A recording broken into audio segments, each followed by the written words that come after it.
Chapter 1 Into a Dark Night.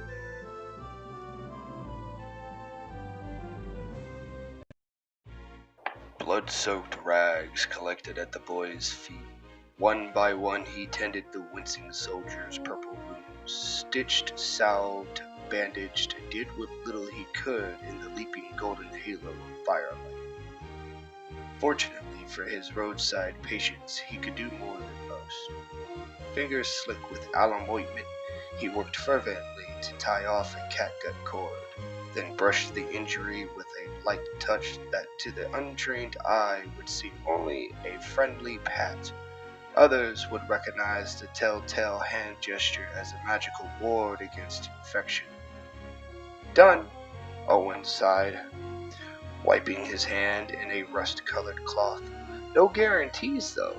The stitches may hold all the way to Lamut, and then again, push too hard, and you could be bleeding like a stuck pig on Midsummer's. You did fine, Senior Locklear replied, smiling reproval before rolling down his sleeves. It'll scar, but it's good for a noble's reputation.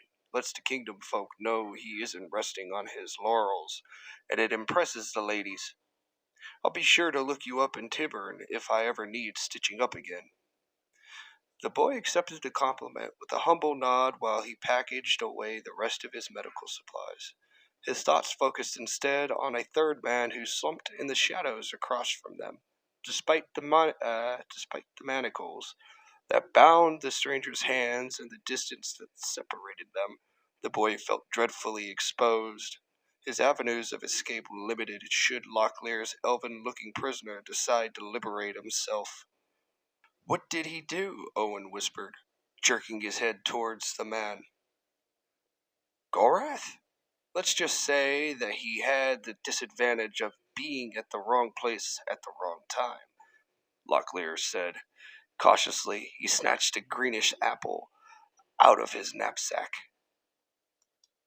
offering one to Owen. I have to take him to Krondor. Did he kill someone? Owen asked. No, he attacked you. The senior wiped apple juice from his mouth, shook his head. No, not exactly. Well, who cut you up then? Before Locklear could reply, Gorath leapt forward, his chains writhing between his wrists like metallic vipers. Get out from underfoot, Owen! Assassin in the camp! Do not struggle so, Hassith. I wish to keep you alive. But be glad I do not. The goddess of death will show you greater mercy.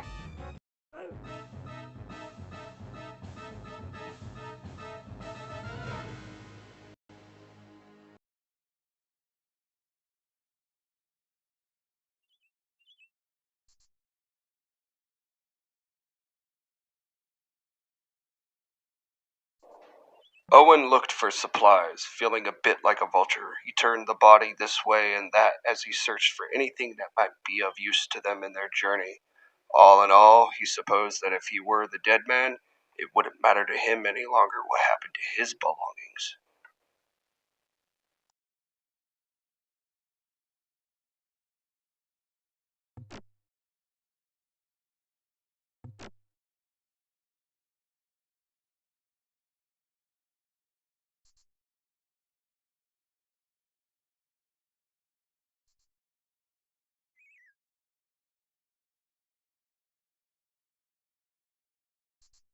Locklear gritted his teeth.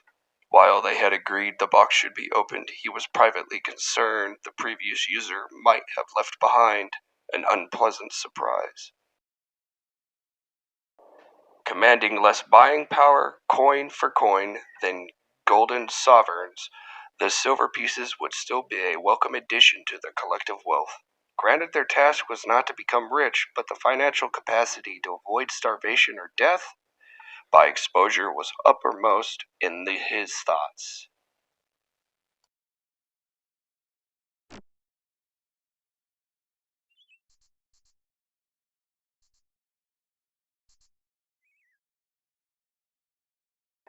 Gorath seemed distant, though the Mordial warrior didn't appear grieved about killing the assassin that had followed them from the Northlands. His eyes had a baleful look in them that seemed something between hatred and rage. Several times he glanced back at the corpse that lay behind them in the dust, his thoughts unguessable from his expression. Do you wish to bury him? We could do that. It is not our way. I simply am somewhat disturbed that he should come after me. He was a kinsman. There are other things that trouble me as well. 𝃮𝃮:'s assistants are slow but not altogether stupid. Another like Hassith, and you'll only have my corpse to drag before your Prince Arutha. Sorry, you don't get off that easy. As long as you are under my command, you are forbidden to die, Mordial. I've gone to far too much trouble keeping you alive to bury you now. It's time that we took the chains off of you. It'll be far easier for you to defend yourself if your hands are free to swing a sword again. You're not just going to set him free, are you? I thought you said he was your prisoner.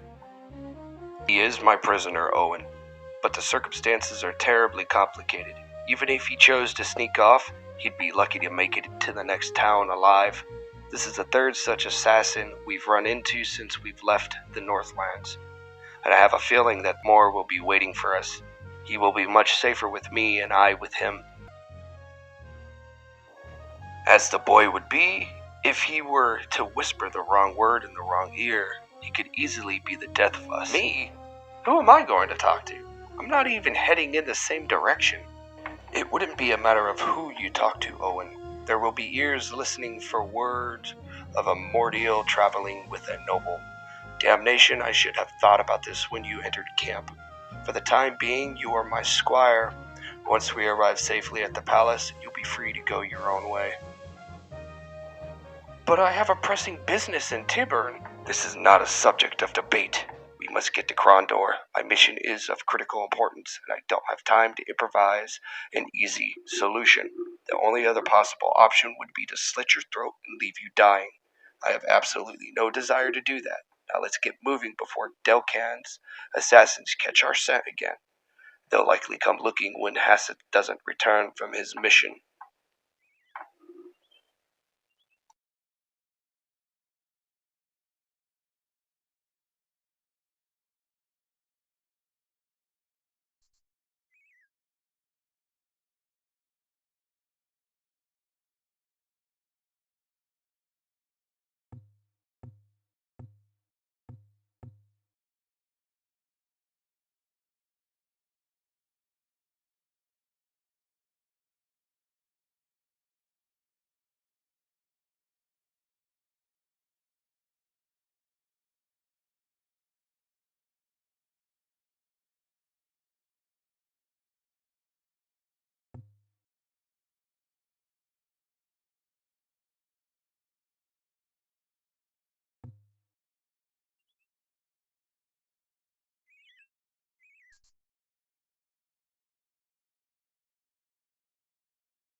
Rough in its construction and banded with iron, the mortial box would be impossible to open without solving its ward lock, and judging by the marks on the face of the chest, others had learned that lesson after much difficulty.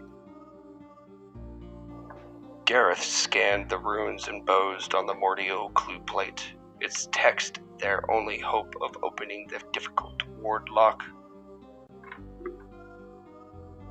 Prince Arutha, from his lofty perch, will find our troops without a search. His men will fall. His castle too, and then what will Prince Arutha do? Die?